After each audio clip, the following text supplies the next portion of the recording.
ओम क्लीं कृष्णाय नमः। श्रीमद् भागवत महापुराण द्वितीय स्कंद सप्तम अध्याय। भगवान के लीलावतारों की कथा। ब्रह्मा जी कहते हैं, अनंत भगवान ने प्रलय के जल में डूबी हुई पृथ्वी का उद्धार करने के लिए समस्त यज्ञमय वराह शरीर ग्रहण किया था। आदि दैत्य हिरण्याक्ष जल के अंदर ही लड़ने के लिए उनके सामने आया।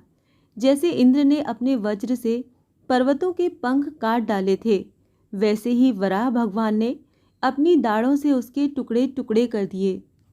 फिर उन्हीं प्रभु ने रुचि नामक प्रजापति की पत्नी आकुति के गर्भ से सुयज्ञ के रूप में अवतार ग्रहण किया। उस अवतार में उन्होंने दक्षिणा नाम की पत्नी से सुयम नाम के देवताओं को उत्पन्न किया और तीनों लोकों के बड़े बड़े संकट हर लिए। इसी से स्वयंभू मनु ने उन्हें हरि के नाम से पुकारा।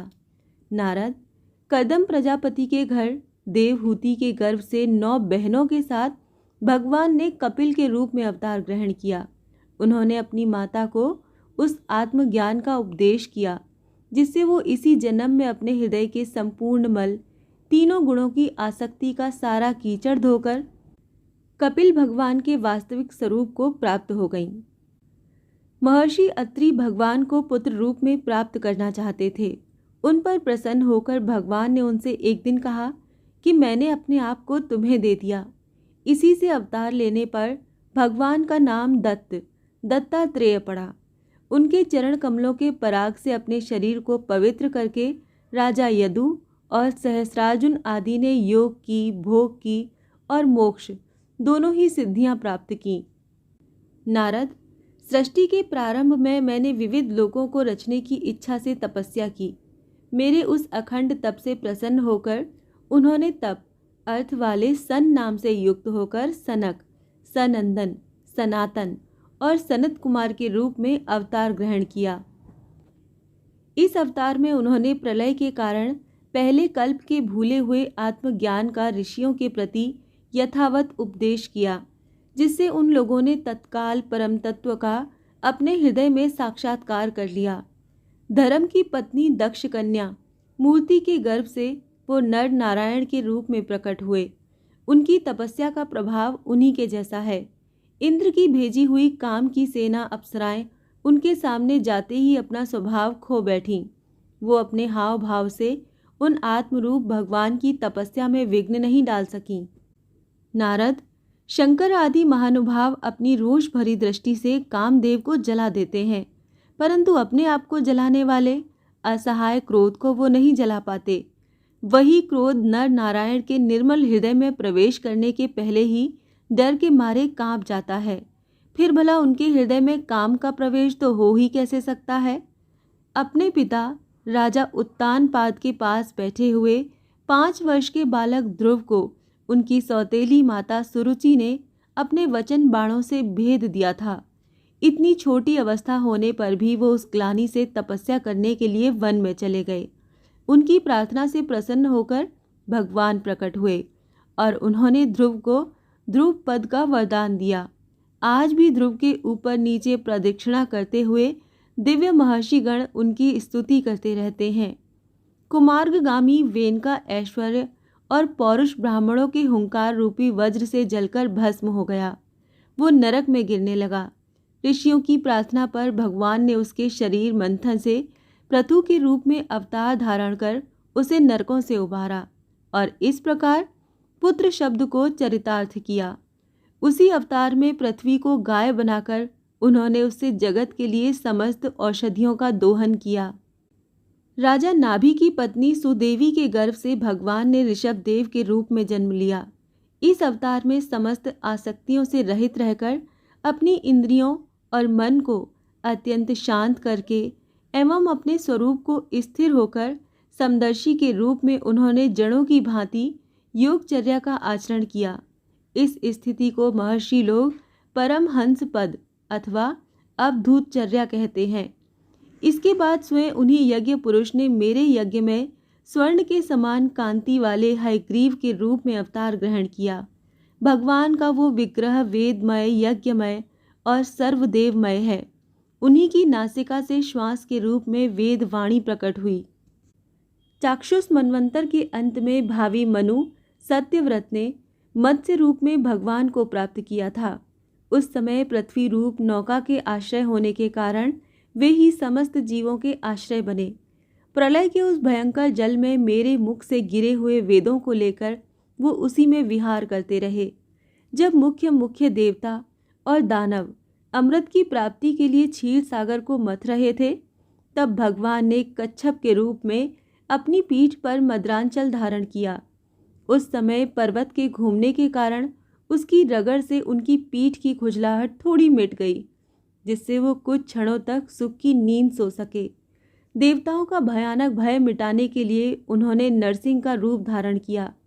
फड़कती हुई भौहों और तीखी दाढ़ों से उनका मुख बड़ा भयानक लगता था। हिरण्यशिपु उन्हें देखते ही हाथ में गदा लेकर उन पर टूट पड़ा। इस पर भगवान नरसिंह ने दूर से ही उसे पकड़कर अपनी जांघों पर डाल लिया और उसके छटपटाते रहने पर भी अपने नखों से उसका पेट फाड़ डाला। बड़े भारी सरोवर में महाबली ग्राह ने गजेंद्र का पैर पकड़ लिया। जब बहुत थककर वो घबरा गया, तब उसने अपनी सूंड में कमल लेकर भगवान को पुकारा, हे आदि पुरुष, हे समस्त लोकों के स्वामी, हे श्रवण मात्र से कल्याण करने वाले। उसकी पुकार सुनकर अनंत शक्ति भगवान चक्रपाणी गरुड़ की पीठ पर चढ़कर वहां आए और अपने चक्र से उन्होंने ग्राह का मस्तक उखाड़ डाला। इस प्रकार कृपा परवश भगवान ने अपने शरणागत गजेंद्र की सूंड पकड़कर उस विपत्ति से उसका उद्धार किया। भगवान वामन अदिति के पुत्रों में सबसे छोटे थे, परंतु गुणों की दृष्टि में वो सबसे बड़े थे, क्योंकि यज्ञ पुरुष भगवान ने इस अवतार में बलि के संकल्प छोड़ते ही संपूर्ण लोगों को अपने चरणों से ही नाप लिया था।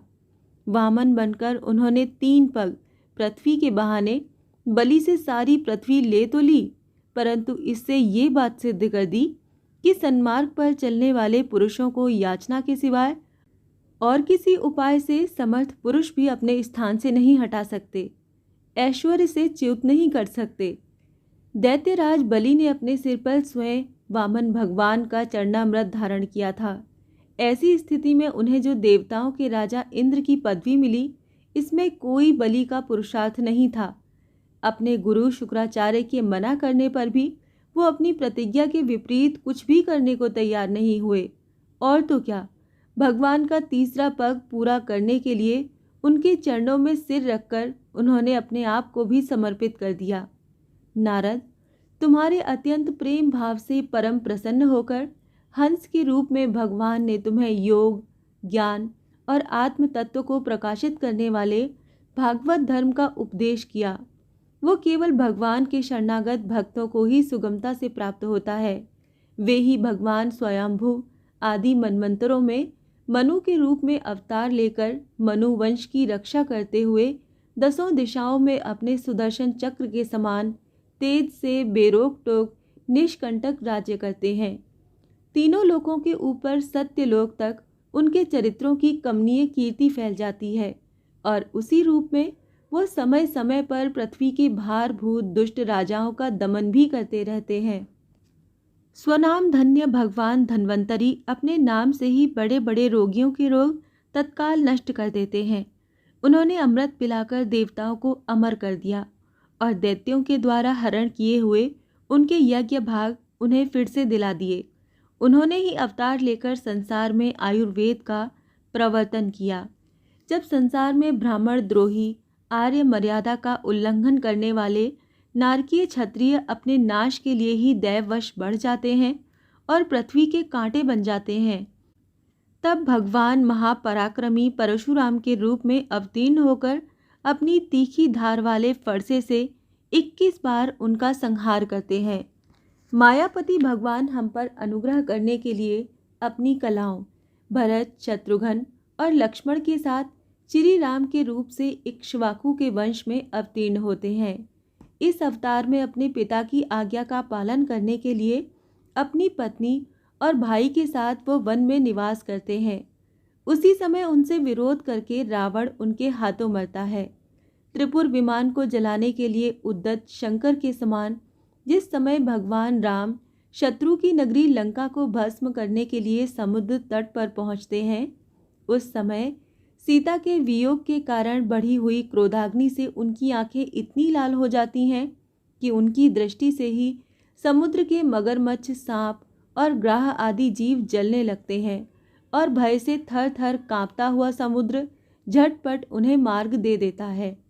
जब रावण की कठोर छाती से टकराकर इंद्र के वाहन ऐरावत के दांत चूर चूर होकर चारों ओर फैल गए थे, जिससे दिशाएं सफेद हो गई थीं, तब दिग्विजयी रावण घमंड से फूलकर हंसने लगा था। वही रावण जब श्री रामचंद्र जी की पत्नी सीता जी को चुरा कर ले जाता है और लड़ाई के मैदान में उनसे लड़ने के लिए गर्वपूर्वक आता है, तब भगवान श्री राम के धनुष की टंकार से ही उसका वो घमंड प्राणों के साथ तत्क्षण विलीन हो जाता है। जिस समय झुंड के झुंड दैत्य पृथ्वी को रौंद डालेंगे, उस समय उसका भार उतारने के लिए भगवान अपने सफ़ेद और काले केश से बलराम और श्री कृष्ण के रूप में कलावतार ग्रहण करेंगे। वे अपनी महिमा को प्रकट करने वाले इतने अद्भुत चरित्र करेंगे कि संसार के मनुष्य उनकी लीलाओं का रहस्य बिल्कुल नहीं समझ सकेंगे। बचपन में ही पूतना के प्राण हर लेना, 3 महीने की अवस्था में पैर उछालकर बड़ा भारी छकड़ा उलट देना और घुटनों के बल चलते चलते आकाश को छूने वाले यमलार्जुन वृक्षों के बीच में जाकर उन्हें उखाड़ डालना, ये सब ऐसे कर्म हैं जिन्हें भगवान के सिवाय और कोई नहीं कर सकता। जब कालिया नाग के विष से दूषित हुआ यमुना जल पीकर बछड़े और गोप बालक मर जाएंगे, तब वो अपनी सुधामयी कृपा दृष्टि की वर्षा से ही उन्हें जीवित कर देंगे और यमुना जल को शुद्ध करने के लिए वो उसमें विहार करेंगे तथा विष की शक्ति से जीभ लपलपाते हुए कालिया नाग को वहां से निकाल देंगे। उसी दिन रात को जब सब लोग वहीं यमुना तट पर सो जाएंगे और दावाग्नि से आसपास का मूंज का वन चारों ओर से जलने लगेगा, तब बलराम जी के साथ वो प्राण संकट में पड़े हुए ब्रजवासियों को उनकी आंखें बंद कराकर उस अग्नि से बचा लेंगे। उनकी ये लीला भी अलौकिक ही होगी। उनकी शक्ति वास्तव में अचिंत्य है। उनकी माता उन्हें बांधने के लिए जो जो रस्सी लाएंगी, वही उनके उदर में पूरी नहीं पड़ेगी, 2 अंगुल छोटी ही रह जाएगी तथा जम्भाई लेते समय श्री कृष्ण के मुख में 14 भुवन देखकर पहले तो यशोदा भयभीत हो जाएंगी, परंतु फिर वो संभल जाएंगी। वो नंद बाबा को अजगर के भय से और वरुण के पाश से छुड़ाएंगे। मय दानव का पुत्र व्योमासुर जब गोप बालकों को पहाड़ की गुफाओं में बंद कर देगा, तब वो उन्हें भी वहां से बचा लाएंगे। गोकुल के लोगों को जो दिन भर तो काम धंधों में व्याकुल रहते हैं और रात को अत्यंत थक कर सो जाते हैं, साधनाहीन होने पर भी वो अपने परम धाम में ले जाएंगे। निष्पाप नारद जब श्री कृष्ण की सलाह से गोप लोग इंद्र का यज्ञ बंद कर देंगे, तब इंद्र ब्रज भूमि का नाश करने के लिए चारों ओर से मूसलाधार वर्षा करने लगेंगे।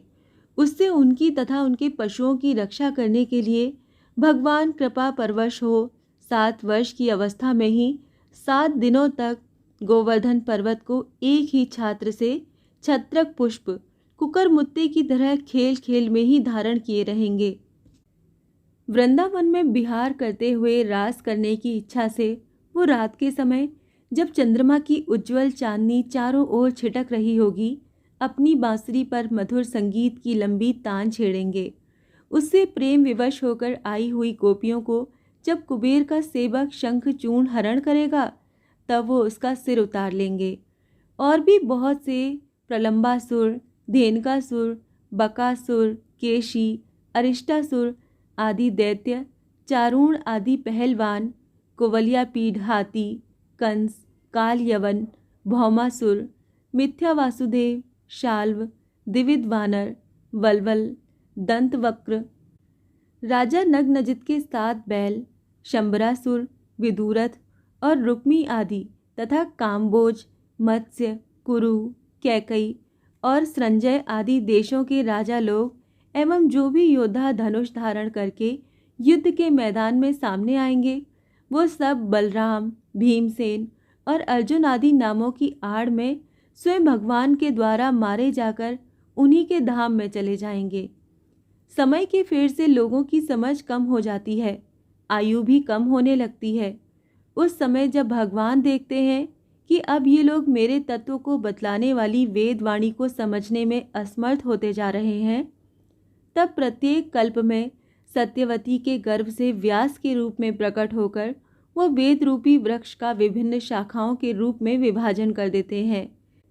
देवताओं के शत्रु दैत्य लोग भी वेद मार्ग का सहारा लेकर मय दानव के बनाए हुए अदृश्य वेग वाले नगरों में रहकर लोगों का सत्यानाश करने लगेंगे। तब भगवान लोगों की बुद्धि में मोह और अत्यंत लोभ उत्पन्न करने वाला वेश धारण करके बुद्ध के रूप में बहुत से उपधर्मों का उपदेश करेंगे। कलयुग के अंत में जब सत्पुरुषों के घर भी भगवान की कथा होने में बाधा पड़ने लगेगी, ब्राह्मण, क्षत्रिय तथा वैश्य, पाखंडी और शूद्र राजा हो जाएंगे। यहाँ तक कि कहीं भी स्वाहा, स्वधा और वषटकार की ध्वनि, देवता पितरों के यज्ञ श्राद्ध की बात तक नहीं सुनाई पड़ेगी। तब कलयुग का शासन करने के लिए भगवान कल की अवतार ग्रहण करेंगे। जब संसार की रचना का समय होता है, तब तपस्या, 9 प्रजापति, मरीचि आदि ऋषि और मेरे रूप में। जब सृष्टि की रक्षा का समय होता है, तब धर्म, विष्णु, मनु, देवता और राजाओं के रूप में। तथा जब सृष्टि के प्रलय का समय होता है, तब अधर्म, रुद्र तथा क्रोधवश नाम के सर्प एवं दैत्य आदि के रूप में सर्वशक्तिमान भगवान की माया विभूतियां ही प्रकट होती हैं। अपनी प्रतिभा के बल से पृथ्वी के एक एक धूलि कण को गिन चुकने पर भी जगत में ऐसा कौन पुरुष है जो भगवान की शक्तियों की गणना कर सके। जब वो त्रिविक्रम अवतार लेकर त्रिलोकी को नाप रहे थे, उस समय उनके चरणों के अदम्य वेग से प्रकृति रूप अंतिम आवरण से लेकर सत्यलोक तक का सारा ब्रह्मांड कांपने लगा था। तब उन्होंने ही अपनी शक्ति से उसे स्थिर किया था। समस्त सृष्टि की रचना और संहार करने वाली माया उनकी एक शक्ति है। ऐसी ऐसी अनंत शक्तियों के आश्रय उनके स्वरूप को न मैं जानता हूँ और न वो तुम्हारे बड़े भाई सनकादि ही, फिर दूसरों का तो कहना ही क्या है। आदिदेव भगवान शेष सहस्त्र मुख से उनके गुणों का गायन करते आ रहे हैं, परंतु वे अभी उसके अंत की कल्पना नहीं कर सके। जो निष्कपट भाव से अपना सर्वस्व और अपने आप को भी उनके चरण कमलों में निछावर कर देते हैं, उन पर वो अनंत भगवान स्वयं ही अपनी ओर से दया करते हैं और उनकी दया के पात्र ही उनकी दुस्तर माया का स्वरूप जानते हैं और उसके पार जा सकते हैं। वास्तव में ऐसे पुरुष ही कुत्ते और सियारों के कले व रूप अपने पुत्रादि के शरीर में ये मैं हूँ और ये मेरा है ऐसा भाव नहीं करते। प्यारे नारद, परम पुरुष की उस योग माया को मैं जानता हूँ तथा तुम लोग भगवान शंकर, दैत्य कुल भूषण प्रहलाद, शत्रुपा, मनुपुत्र प्रियव्रत आदि प्राचीन बहरी, ऋभु और ध्रुव भी जानते हैं। इनके सिवा इक्ष्वाकु, पुरुरवा, मुचुकुंद, जनक, गाधी, रघु, अम्बरीश, सगर, गय, ययाति आदि तथा मानधाता, अलर्क, शतधन्वा, अनु, रंतिदेव, भीष्म, बलि अमूत्रय, दिलीप, सौभरी, उन्तक, शिवी, देवल, पिप्लाद, सारस्वत, उद्धव, पराशर, भूरिशेण एवं विभीषण, हनुमान, शुकदेव, अर्जुन, आष्टिशेण, विदुर और श्रुतदेव आदि महात्मा भी जानते हैं, जिन्हें भगवान के प्रेमी भक्तों का सा स्वभाव बनाने की शिक्षा मिली है।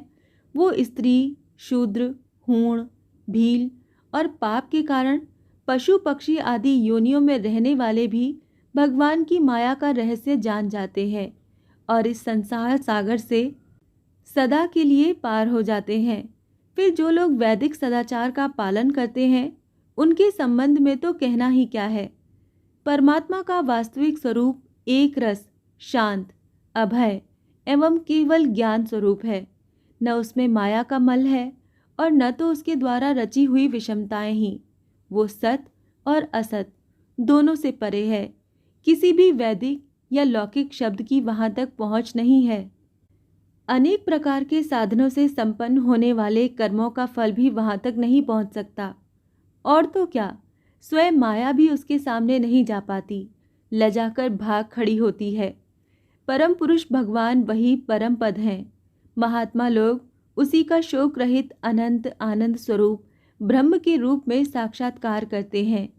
संयमशील पुरुष उसी में अपने मन को समाहित करके स्थित हो जाते हैं। जैसे इंद्र स्वयं मेघ रूप से विद्यमान होने के कारण जल के लिए कुआं खोदने की कुदाल नहीं रखते, वैसे ही वो भेद दूर करने वाले ज्ञान साधनों को भी छोड़ देते हैं। समस्त कर्मों के फल भी भगवान ही देते हैं, क्योंकि मनुष्य अपने स्वभाव के अनुसार जो शुभ कर्म करता है वो सब उन्हीं की प्रेरणा से होता है। इस शरीर में रहने वाले पंचभूतों के अलग अलग हो जाने पर जब ये शरीर नष्ट हो जाता है, तब भी इसमें रहने वाला अजन्मा पुरुष आकाश के समान नष्ट नहीं होता। बेटा नारद, संकल्प से विश्व की रचना करने वाले षडैश्वर्य संपन्न श्री हरि का मैंने तुम्हारे सामने संक्षेप में वर्णन किया। जो कुछ कार्य कारण अथवा भाव अभाव है वो सब भगवान से भिन्न नहीं है। फिर भी भगवान तो इसके पृथक भी हैं ही। भगवान ने मुझे जो उपदेश किया था वो यही भागवत है। इसमें भगवान की विभूतियों का संक्षिप्त वर्णन है। तुम इसका विस्तार करो। जिस प्रकार सबके आश्रय और सर्वस्वरूप भगवान श्री हरि में लोगों की प्रेममयी भक्ति हो, ऐसा निश्चय करके इसका वर्णन करो।